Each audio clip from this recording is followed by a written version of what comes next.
June 6, 1944, the night that would decide the fate of the world.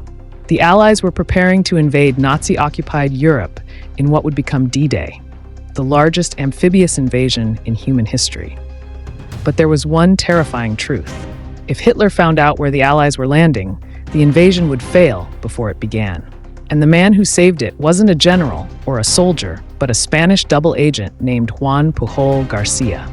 Juan Pujol García was born in Barcelona, Spain in 1912. He wasn't a spy or a soldier. He was an ordinary man who hated dictatorships. He despised Hitler's fascism and Franco's regime in Spain. He decided he would fight them in his own way. In 1941, Garcia offered his services to the British intelligence agency MI6. They rejected him, so he came up with a daring idea. He would become a fake Nazi spy. Garcia contacted the German Abwehr, claiming he was a loyal Nazi supporter traveling in London. In truth, he was living in Lisbon, Portugal, fabricating fake intelligence reports using British newspapers, maps, and imagination. He created a fictional network of sub-agents, imaginary spies who reported to him from all over Britain. He gave them names, backstories, even families. The Germans believed every word. They sent him money, codes, and praise. They called him Agent Arabel. And when the British finally discovered him, they realized they had found a gold mine. MI5 recruited him under a new code name, Garbo, and began one of the greatest deception operations in history. By 1944, the Allies were planning Operation Overlord, the D-Day invasion of Normandy.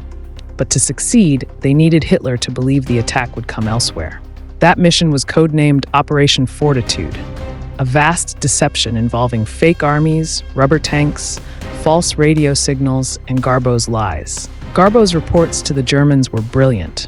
He told them the main invasion would strike Pas de Calais, the narrowest point between Britain and France. He described fake divisions, imaginary troop movements, even false names of generals.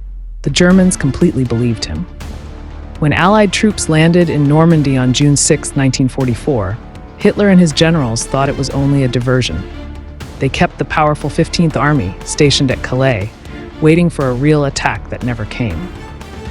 Garbo's deception worked so perfectly that even weeks after D-Day, the Germans refused to move their troops. When the war ended, Garbo vanished. The British awarded him the Member of the Order of the British Empire, MBE. The Nazis, never realizing they'd been betrayed, awarded him the Iron Cross for his service to Germany.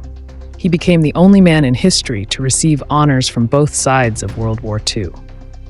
In 1949, he faked his own death and moved to Venezuela, where he lived quietly under another name for decades.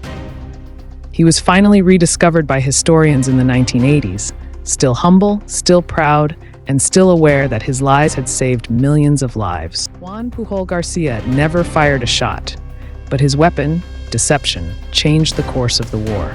Sometimes the greatest acts of courage aren't found on the battlefield, but in the shadows, where truth itself becomes the most powerful weapon of all.